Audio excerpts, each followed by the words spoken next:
ఈరోజు ఇందిరానగర్ కాలనీలో 10.5 lakhs పెట్టి రోడ్ ఇనాగ్రేట్ చేయడం జరిగింది. ప్రవీణ్ గారు, నేను, కార్పొరేటర్ గారు, మేమందరం కలిసి, భాస్కర్ అన్న వీళ్ళందరూ కూడా కలిసి వచ్చిన్నారు. పార్టీ వాళ్ళందరూ కూడా, పార్టీయే కాకుండా కాంగ్రెస్ పార్టీ వాళ్ళు, అన్ని పార్టీలలో వచ్చిండ్రు ఈరోజు. ఎందుకంటే డెవలప్మెంట్ కాబట్టి అందరు నేను కూడా అందరిని పార్టిసిపేట్ చేద్దామని అందరు కూడా మెసేజ్ చేయడం జరుగుతుంది. మేమందరం పార్టీలకు అంటే ఈ పార్టీ ఆ పార్టీ అనే కాకుండా అందరం కలిసి చేస్తూ ఉన్నాం ఈ డెవలప్మెంట్. అట్లే పోతే ఇప్పుడు డ్రైనేజ్ ఏదైతే వాటర్ వర్షాలు వస్తున్నాయి దాని మీద కూడా మీటింగ్లు పెట్టడం జరుగుతుంది. ట్యూస్డే నుంచి మేము మున్సిపల్ ఆఫీస్నా లేకపోతే వాళ్ళు నా దగ్గరకు వస్తారా, నేనన్నా వాళ్ళ దగ్గరకు వచ్చి ఎక్కడెక్కడ లో లేయింగ్ ఏరియాస్ ఉన్నాయో అవన్నీ కూడా తిరగడం జరుగుతుంది. దాని మీద ఎట్లా ఏం పని చేద్దాము వర్షాలు వస్తాయని దాని మీద కూడా చేద్దామని కోరుకుంటున్నాను అండి. థ్యాంక్ యూ అండి. అందరికీ నమస్కారం.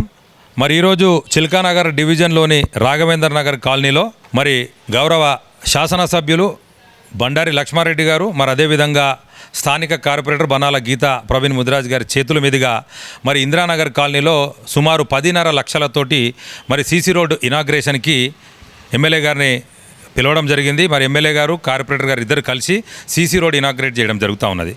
మరి మీరు గమనించినట్టయితే మరి చిల్కానగర్ డివిజన్లో మరి ఇప్పటి వరకు సుమారు 70 కోట్లతోటి నిధులు వెచ్చించి మరి డివిజన్లో అన్ని ప్రాంతాలని సమానంగా మరి అన్ని ప్రాంతాలని కన్సిడర్ చేస్తూ అటు బీరప్పగడ్డ కానివ్వండి, ఇటు కాలనీస్ కానివ్వండి, అటు చిల్కానగర్ కానివ్వండి, అన్ని ప్రాంతాలలో మరి నిధులు వెచ్చించి మరి డెవలప్మెంట్ చేసుకుంటూ ముందుకు పోతూ ఉన్నాం.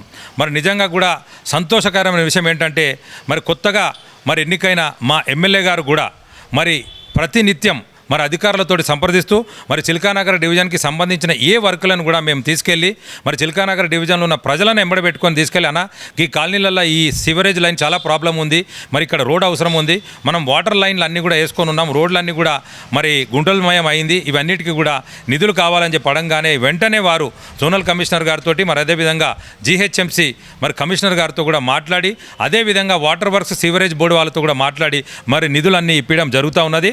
మరి గొప్ప విషయం ఏంటంటే ప్రజలతో మమేకమై ప్రతినిత్యం ప్రజలలో ఉంటూ మరి బండారు లక్ష్మారెడ్డి గారు అటు ప్రజలని ఇటు కార్పొరేటర్లని అందరినీ కూడా సమన్వయపరుచుకుంటూ ముందుకు తీసుకెళ్తా ఉన్నారు.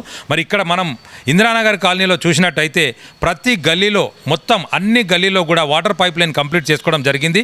100% 30 సంవత్సరాల నుంచి 40 సంవత్సరాల నుంచి ఉన్న పాత పైప్ లైన్ అంతా కూడా తీసేసి కొత్త పైప్ లైన్ వేసుకోవడం జరిగింది. అవన్నీ కూడా మరి గుంటలమయంగా ఉన్నది. అందులో ఈరోజు ఒక రోడ్ కంప్లీట్ చేసుకోవడం జరుగుతున్నది. దాని తర్వాత సీవరేజ్ లైన్స్ ఉన్నాయి. ఆ సీవరేజ్ లైన్స్కి కూడా మరి ఇప్పుడే మరి కాలనీ అధ్యక్ష కార్యదర్శులు వాళ్ళ కార్యబృందం మరి అదేవిధంగా కాలనీలో ఉన్న జనాలందరూ కూడా మరి రెసిడెంట్స్ అందరూ కూడా ఎమ్మెల్యే గారిని మరి విన్నవించుకోవడం జరిగింది. సీవరేజ్ లైన్ వేసిన తర్వాత ఇమీడియట్గా రోడ్లు కూడా ఏమని చెప్పి అడుగుతూ ఉన్నారు. వారు కూడా నాతోటి కార్పొరేటర్ గారితో మరి రేపు ఎండీ గారి దగ్గరికి వెళ్ళేసి వాటర్ వర్క్స్ ఎండీ గారి దగ్గరికి వెళ్ళేసి మరి సీవరేజ్ లైన్ల గురించి కూడా నిధులు అడిగి మరి ఇమ్మీడియట్గా మరి ఇందిరానగర్ కాలనీలో ప్రతి గల్లీలో కూడా కొత్త సీవరేజ్ లైన్లు ఏర్పాటు చేస్తా అని చెప్పేసి వారు హామీ ఇవ్వడం కూడా నిజంగా చాలా సంతోషదాయకం. మరి టీఆర్ఎస్ పార్టీ కుటుంబ సభ్యులందరూ కూడా పెద్ద ఎత్తున ఎక్కడ ఇనాగ్రేషన్స్ అయినా కూడా మరి నాకు బలమైతూ నా తోడుంటూ మరి నా ఎంబడుంటూ నన్ను ముందుకు నడిపిస్తున్న మా పార్టీ కార్యకర్తలకి లీడర్లకి అందరికీ కూడా పేరు పేరున ధన్యవాదాలు కృతజ్ఞత తెలియజేస్తా ఉన్నాను. ఇంత పెద్ద ఎత్తున మరి ఈరోజు ఇందిరానగర్ కాలనీ అసోసియేషన్ సభ్యులు మరి కార్యక్రమంలో పాల్గొని విజయవంతం చేసినందుకు వారికి కూడా ధన్యవాదాలు కృతజ్ఞత తెలియజేస్తున్నాను. Thank you. ప్రవీణ్ గారు, నిన్ననే చూసాము మణికొండలో కుక్కలు ఒక స్త్రీని పట్టుకున్నట్లు సందర్భం. సో మీ చిల్కానగర్లో కుక్కలను అంటే ఏవైతే రోడ్ల మీద తిరిగి ఇబ్బంది పెట్టే వాళ్ళకు ఎలాంటి చర్యలు తీసుకున్నారు? మీరు గమనించాలే, మనకు ఇంతకుముందు కూడా జిహెచ్ఎంసీలో మరి చిల్కానగర్ కార్పొరేటర్ గారు మరి ఒక హై లెవెల్ కమిటీలో మరి వారు మెంబర్గా ఉన్నారు. మరి చిల్కానగర్లో మేము ఎక్కడ కూడా కుక్కల బెడద ఉంది అని చెప్పేసి ఏదైనా కాలనీస్ నుంచి కానీ బస్సెస్ నుంచి కానీ ఏదైనా ఫోన్ కాల్ వస్తే కనుక ఇమీడియట్గా మనము అక్కడ జేవిఆర్ గారు అని చెప్పేసి మరి ఇన్ఛార్జ్ ఉన్నారు, వెటర్నరీ సంబంధించిన ఇన్ఛార్జ్ గారు, వారికి ఇమీడియట్గా ఇంటిమేట్ చేస్తాం. మనకు గతంలో ఒకటే టైంలో మరి వెహికల్ వచ్చేది మార్నింగ్ టైంలోనే, కానీ ఇప్పుడు మార్నింగ్ అండ్ ఈవినింగ్ 2 టైమ్స్లో వెహికల్ అవైలబుల్ ఉంటుంది. ఆ మార్నింగ్ అండ్ ఈవినింగ్స్ కూడా వెహికల్ వస్తూ ఉంది. ఎక్కడ ఏమున్నా కూడా కుక్కలు ఏదైనా కరుస్తున్నాయి, ఎక్కువ ఉన్నాయని చెప్పేసి ఏదైనా సమాచారం మాకు డివిజన్లో ఏ మూల నుంచి అందినా కూడా ఇమీడియట్గా మరి వెటర్నరీ డిపార్ట్మెంట్ వారికి చెప్పి ఇమీడియట్గా వెహికల్ని పిలిపించి అక్కడ ఉన్న కుక్కల్ని తీసుకెళ్ళి మరి ఆపరేషన్ చేయించి వీటికి చెవులు కూడా మనం కట్ చేసి ఆపరేషన్ చేసిన వీటిని కూడా గుర్తిస్తాము. నిజంగా ఏమైనా సీరియస్గా ఏమైనా కుక్కలు కరిసేటి ఏమైనా ఉంటే కూడా వాళ్ళకు కూడా చెప్తా ఉన్నాము. వారు దాని గురించి కూడా ఆలోచించి ఏమైనా ఇంజెక్షన్స్ ఇచ్చి అది అగ్రెసివ్గా ఉండకుండా చేసే ప్రయత్నం కూడా చేస్తా అని చెప్తా ఉన్నారు. ఇదే కాకుండా మొన్న మనం సమ్మర్లో కూడా ప్రతిసారి సమ్మర్లో ఏం చేస్తున్నామంటే అవన్నిటిని కూడా ఎండకు బాగా కొంచెం కుక్కలకంతా కూడా కొంచెం ఎర్రి కానీ పిచ్చి అని అంటారు కదా, అది కొంచెం ఎక్కువ అవుతుంది ఎండలు ఎక్కువ ఉన్నప్పుడు. ఆ టైంలో మన కుక్కలకి మనం చేయాల్సింది మన సైడ్ నుంచి, నేను రెసిడెంట్స్ని కూడా ప్లస్ అసోసియేషన్ వాళ్ళని కూడా కోరేది ఏంటంటే, మనం మన ఇంటి బయట తొట్లు పెట్టడం వల్ల వీటికి నీళ్లు కానీ ఫుడ్ కానీ అందిస్తే కొంచెం వీటికి టైమ్లీ కొంచెం ఫుడ్ దొరికితే జనాల వైపు కొంచెం అగ్రెసివ్గా పోవడము కరవడము జరగకుండా ఉంటుంది. గతంలో మనం చేసినాం, ఇప్పుడు కూడా చేస్తూ ఉన్నాం. ఈసారి కూడా మనం జిహెచ్ఎంసీలో ఎలక్షన్ కోడ్ ఉందని చెప్పి ఎలక్షన్ కోడ్ అయిపోయిన తర్వాత జిహెచ్ఎంసీ చిన్న తొట్టిలు పెట్టి అందులో వాటర్ పెడతా ఉంటాం. దయచేసి నేను మరొకసారి మీ అందరికీ కూడా విజ్ఞప్తి చేస్తూ ఉన్నాను, మీ ఇంట్లో ముందు ఏదైతే మనకు చెట్లకు ఉండే కుండీలు లాంటివి అవుతుంటాయి అట్లాంటి కుండీలలో కొంచెం వాటర్ పెడితే మనకు పుణ్యం పురుషార్థం రెండు ఉంటుంది. ఆవులు వస్తాయి, మేకలు లాంటివి ఏమైనా వస్తాయి, తర్వాత ఇలా కుక్కలు కూడా వస్తూ ఉంటాయి, అవి తాగుతూ ఉంటాయి. ఏదైనా ఫుడ్ మిగిలిపోయింది ఉంది కూడా ఎక్కడో చెత్తలో పడేయకుండా ఇంటి దగ్గర ఏదైనా ప్లేట్ ఉంటే కనుక మీరు పెడితే కనీసం ఆ కుక్కలు తినడానికి ఆస్కారం ఉంటుంది, చెత్తమయం కాకుండా ఉంటుందని చెప్పేసి కూడా మీ ద్వారా తెలియజేస్తా ఉన్నాను. సో వచ్చే వర్షాకాలం కనుక ఎలా సిబ్బందిని చేస్తారు దోమలు చెట్లను కొట్టేసే విషయంలో? మొన్ననే మనము క్లియర్ కట్గా మీరు కూడా గమనించినారు, మరి సురేష్ అన్న కూడా రెగ్యులర్గా టచ్లో ఉండి వస్తూ ఉన్నారు. సమన్వయ కమిటీ మీటింగ్ ఒకటి ఏర్పాటు చేసుకున్నాం.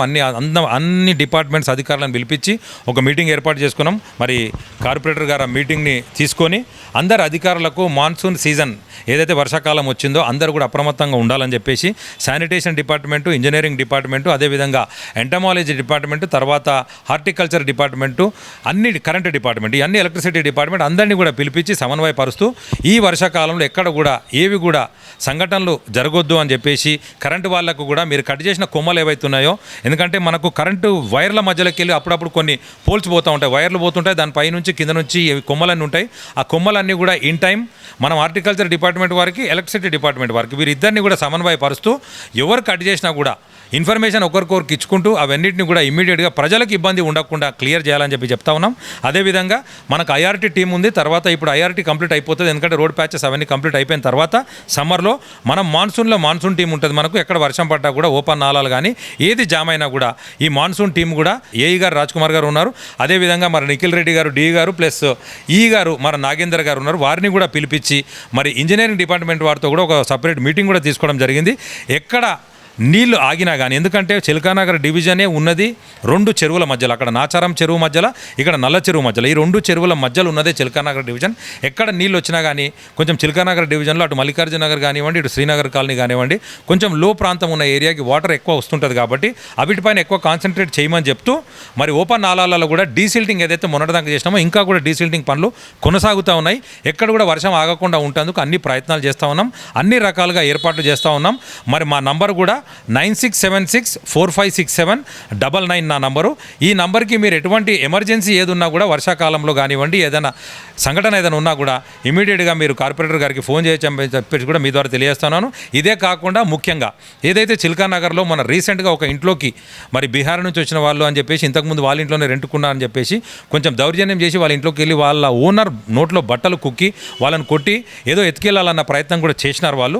అది కూడా నిన్ననే మల్కాజ్గిరి ఏసీపీ పోలీసు వారికి మరి అదేవిధంగా ట్రాఫిక్ వారికి కూడా క్లియర్ కట్గా ఒక వినతి పత్రం ఇవ్వడం జరిగింది. ఎందుకంటే ఇది దొంగలు వస్తున్నారు, ప్లస్ ఇవన్నీ జరుగుతూ ఉన్నాయి. రాత్రిపూట కొన్ని ఏవైతే డోర్స్కున్న గొల్లాలు కూడా ఎరగొట్టి తాళం వేసుకొని వెళ్ళిన ఇళ్లకు కూడా దొంగతనాలు జరుగుతున్నాయి. కొంచెం మీరు ఏదైతే అవుట్ పోస్ట్ ఉందో చిల్కానగర్లో ఉన్న అవుట్ పోస్ట్లో 2 కానిస్టేబుల్ అని మరి 3 షిఫ్ట్ల రూపకంగా 8 అవర్స్ ఖచ్చితంగా పెట్టాలని చెప్తా ఉన్నాం. ఎందుకంటే అక్కడ ఒక బారు, తర్వాత వైన్స్ అక్కడే ఉన్నది, ప్లస్ బస్సు వస్తుంటే కూడా బాగా రద్దీగా ఉన్నది.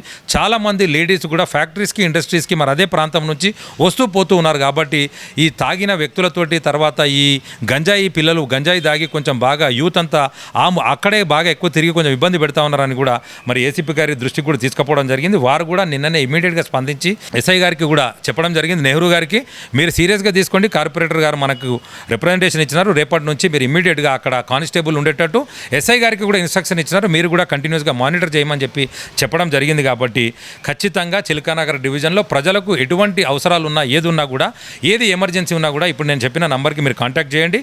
ఇదే కాకుండా మరి గతంలో మనము ఏవైతే కొబ్బరికాయలు కొట్టుకుని ఉన్నాయో అవన్నీ పనులను కూడా కాంట్రాక్టర్స్కి కొన్ని బిల్స్ రావాల్సి ఉన్నాయో బిల్స్ రాగానే అవన్నీ కూడా స్టార్ట్ చేస్తామని తెలియజేస్తూ, అదేవిధంగా కొత్త పనులు కూడా ఎమ్మెల్యే గారు మరి తీసుకెళ్ళి అటు జోనల్ కమిషనర్ తోటి మరి అదేవిధంగా మరి జిహెచ్ఎంసీ కమిషనర్ తోటి వాటర్ వర్క్స్ ఎండిత్ గారితో కూడా మాట్లాడించి ఇంకా నిధులు తీసుకొచ్చి మరి చిలకానగర్ డివిజన్కి పెద్ద ఎత్తున నిధులు ఇస్తానని చెప్పేసి వారు కూడా హామీ ఇస్తున్నందుకు వారికి కూడా ప్రత్యేకంగా ధన్యవాదాలు కృతజ్ఞతలు తెలియజేస్తా ఉన్నాను. సో ఇప్పుడు ప్రభుత్వము కాంగ్రెస్ మన గెలిచినటువంటి వ్యక్తి బీజేపీ ఎంపీ, టీఆర్ఎస్ ఎమ్మెల్యే మరి ఎలా కోయిన్సైడ్ చేసుకుంటారు?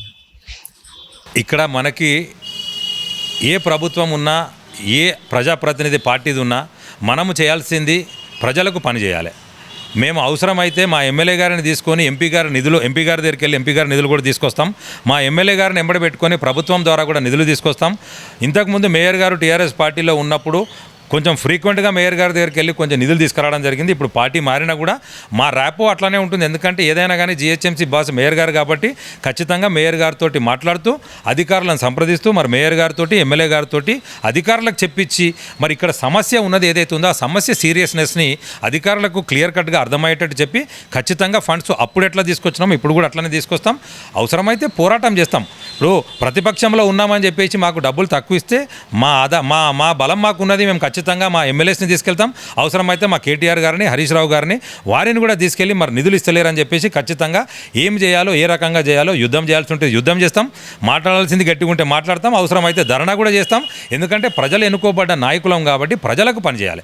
ఏ ప్రభుత్వం గెలిచినా కానీ ఇలా కాంగ్రెస్ గెలిచి ఉండొచ్చు, గతంలో టీఆర్ఎస్ ఉండొచ్చు. టీఆర్ఎస్ ప్రభుత్వంలో కూడా ఖచ్చితంగా ప్రతి ఒక్క కార్పొరేటర్కి డబ్బులు ఇచ్చినారు, ప్రతి ఒక్క డివిజన్కి కూడా సమానంగా చూసినారు, అందరికీ కూడా డబ్బులు ఇచ్చినారు. కాబట్టి ఖచ్చితంగా ఈ ప్రభుత్వం కూడా సమానంగా చూస్తుందని చెప్పేసి కూడా మేము భావిస్తూ ఉన్నాం. Thank you.